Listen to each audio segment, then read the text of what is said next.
But right now, we finna react to GQ. Lil Meech shows off his insane jewelry collection on the rocks. Let's get into this, man. Like, comment, subscribe, all that good stuff. Follow my Twitch above. You the first actor to be on the rocks. That's crazy, bro. Shit, You were the first actor to be on the rocks? That's crazy. To be on the rocks. That's crazy, bro. Shit, I'm glad to be here. I appreciate y'all having me. Shit. That's because I think a lot of actors don't really care about shit like this. But, you know what I mean? I'm pretty sure it's a lot of actors that got nice pieces and shit. Feeling good. Good to be on GQ. What's up, GQ? It's Lil Meech, the boss of all bosses. And you watching On the Rocks. I've really been into jewelry since I was a baby growing up. Even before my dad got locked up. And I was around him as a kid and I got to see, you know, the jewelry back then. I didn't really understand what it was, but as I got older and started to talk to him more, you know, he always had. That's crazy. This nigga look just like his dad. I mean, with chains and watches and shit, but he was just to tell me all the watches and shit he used to buy me as a baby and all the shit I used to have and how he was the first one going to Jacob for real. Jacob is one of the top. Jacob the jeweler, boy. Blind, like, if not one of the best jewelers in the world. Pops was going to Jacob in the 2000s and 90s, like, been doing that, so. And ever since I was growing up myself, you know, I always wanted to get my own shit, you know. I had my first 2 BMF pieces I went and bought, but after that, I went to Elliot. I mean, Elliot like this, my brother. Elliot did my new BMF. Damn, that's crazy, boy. You supposed to keep that relationship going your pops had with Jacob. Piece. My old BMF pieces I don't have no more. To me, he is the best jeweler in the world. His jewelry is priceless and timeless. Like, it's just a different type of craftsmanship that he does. Elliot charged me $200,000 just for this Cuban. $200,000 just for the Cuban is crazy, bro. That's crazy. This Cuban is like 1,100 grams. It's chunky, real big. View, what's going on, man? Where you been at, View? Damn, you been hiding under a rock. I really can't have this on for longer than 3 or 4 hours. My neck started hurting. The lock say Eliante on it. You know, say his name, his signature. They got the 3 big boogers on each side. So ain't no regular Cuban. You know, you might find a regular Cuban for 50 or for 100 maybe, but you know, it's 200 just for. Tell me some where I've been. I've been streaming. Nah, man, I've been off for a little minute, but you know, I gotta pay bills and stuff, man. You know, streaming don't pay. I don't get paid for streaming. This is free, so I gotta leave, man. I gotta leave to pay the bills. For a kilo. What's the pendant costing? 3, just for the pendant. Bro, is the 50 Cent paid this nigga that much, or like what? Cause there's no way. Like, he just really started. I ain't gonna say he just really started coming into this money. I'm pretty sure his daddy had a lot of money set up, but you know what I mean? I don't think it was like this acting shit right here. This acting money right here. He's spending.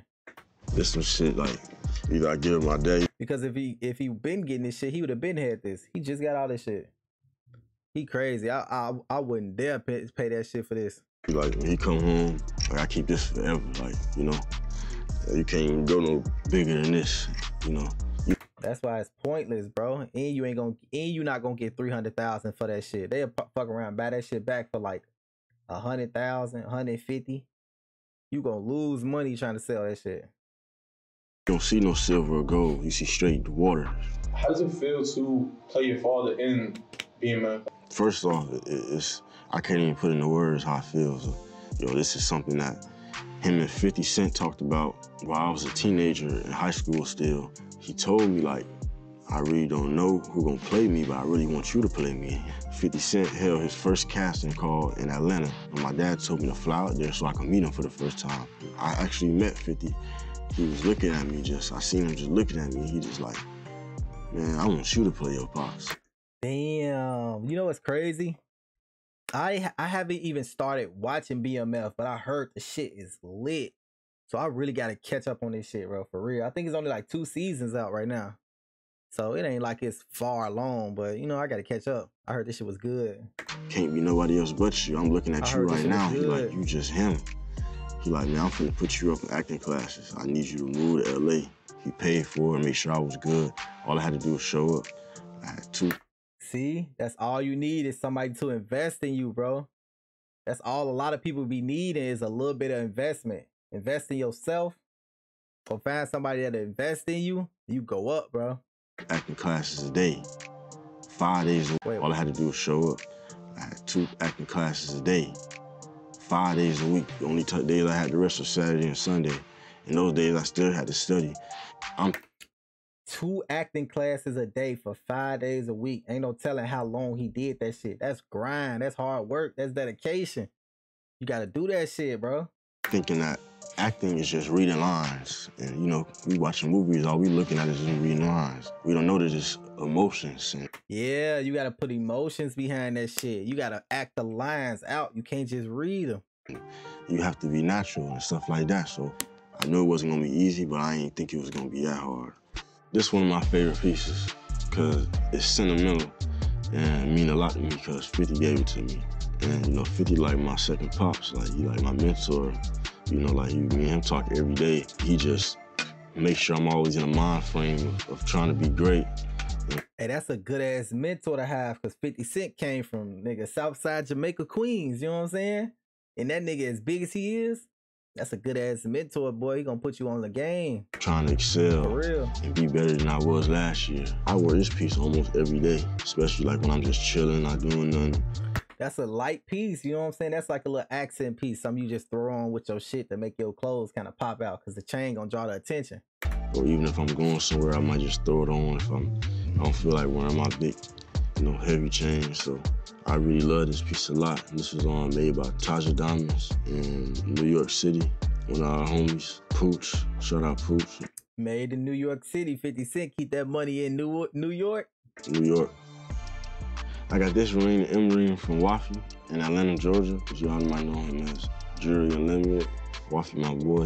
You know, I get a little pieces from Wafi here and there whenever I go to the A. I check and see what he got. This came from Pristine. It's that big boy. This ring like 20,000 right here. Got little emerald cuts in it. This ring got emerald cuts around it, and you got that big stone in the middle. So the 50 right here. 20,000 for the M ring, and 50,000 for the ring with a big ass booger in that bitch. That motherfucker ain't even no booger. That's a tip of your pinky. Emerald cuts around it, and you got that big stone in the middle. So the 50 right here. That's so crazy. Pristine. So right here, this is the Antarctica. It's the big boy. This is Pristine, called it Antarctica. This the chandelier. I might have seen Fat Joe, DJ Khaled with this song. It's that big boy, you know. No, it's crazy. That nigga Floyd Mayweather got the real one, the $18 million one on. Floyd Mayweather shit look just like that, but it's, I ain't gonna say the real one because they all real, but I'm saying Floyd Mayweather got that shit on. How much is it gonna cost? $2 million. Ooh, $2 million for a watch, bro. For a watch? No way. This one was after I upgraded. This is called the chandelier. This is called the Antarctica because it's a little bigger. So you can see the big boy right here don't have no borders. The little one, the first one I had, the chandelier, has borders between every bracket. This is 1 out of 3. This is the first Antarctica that was made. This one. Oh, that bitch gonna go up in value. That might have been a good ass piece then. If it's 1 out of 3, only 3 of them made in the world, that was a good ass investment. Cause it's just gonna go up. As long as it stay factory set, it's gonna keep going up in value. It's 13 out of 18. Get us the pops when you come home. Work my words. This is the RM1103. This is gifted to me from my gumbo family. My managers, Alexis and Luca. I love them dearly. They gifted this watch to me after I had dropped the Lil Meech gumbo pins. And as you can see, this is rose gold. It's the big boy, about 450 right here. Ooh, that's a Richard. I always loved watches because they were shiny. I love diamonds. But once I really got old enough to understand them, I love them even more. Most of the watches that I buy, you know, for that, my big homies or everybody that lead me in the right direction, my dad, everybody tell me which watches to go get, you know. So I don't end up with something that's not a good investment. Most of all of them, Paddocks. Okay, so that makes sense. So all his shit is then they're gonna stay factory set because people is putting him up on game. Okay. Richard Milles and APs. Those like best watches that all increase in value a lot. And this right here is that bad boy. This is the black AP. This is Audemars Piguet. It's my favorite watch.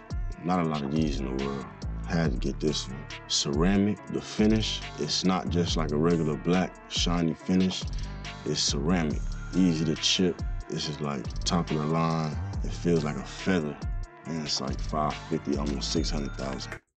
Almost 600,000. That's crazy. But you gotta think about it. If it's not that many watches like this made in the world, this shit probably gonna be he could probably sell it for $2 million. This was actually sourced from my Uncle Gumbo, Uncle Luca. You know, he got all the top of the line jewelers in New York. So I just get it from him. Whenever I want to go to watches that hold their value and not go for the diamonds, I call my uncle, and he always lead me in the right direction because he know everything. He got over 200 watches. Really the best watches in the world, I feel like right now, as far as Richard Mille and AP. And these are beauties. It's because you can't get your hands on them. You know what's crazy? I literally went on Instagram and seen this watch on Instagram. Like they still be promoting, like not this exact watch, but this style watch. They promote this shit on Instagram like every day. You had your like legal issue with like they accused you of like dipping off on the watch. Yeah, I couldn't really talk about it before because the case was still going on. But it was just a misunderstanding between me and the jeweler, and it got resolved. The case got dropped. You know, I'm still growing, I'm still learning, but you know, it wasn't nothing to how people were trying to make it seem like. But you know, stuff happened. It got resolved. Motherfuckers hate to see you up, boy. So when you get up, they get to saying anything about you. Yeah, this nigga broke. He ran off on the jeweler. Shut your bitch ass up. Case dropped. Pristine made the two big boy gumbos, the white one and the gold one, each about $150 a piece. 3D, got the big emeralds, the big stones in there. So Gumbo is a black-owned cannabis brand that my aunt and uncle own. Gumbo is in the Forbes, and we have a lot of different strands in the stores around the world. And their brand has touched so many different places that they're one of the biggest in the world. You know, Gumbo. Oh, this bitch ass nigga just comment on my YouTube page saying I talk too much. I'm finna treat this nigga. BMF piece coming soon. But these are carats. Yeah, these big boys right here, when I wear the Gumbos, I bring the carats out because the Cuban too big, can't fit on these. Carats, they big boy diamonds. You can't see nobody walking around with these. That's them boogers. She got that big boy check. 300,000. This nigga jewelry collection just all seen everything just super expensive. What the fuck? You want some carats? Gotta drop that big carat money. You wanna be that cleaner look, you wanna have a cleaner look and you don't want your neck to be hurting. You know, this just, you know, this is for the flex, but this is all trophies, you know. Yeah, I need everybody to check out BMF on Star. Facts, he like shit, nigga. This, that, I made it money. Nigga, 50 Cent said he said they was gonna pay me this much, nigga. Nigga, this, that, I made it money. You know, we about to come on every Fridays. Last season, it was every Sundays. This season, we're doing every Friday. You know, the biggest in the world. The world is ours. I fuck with that. Hell nah.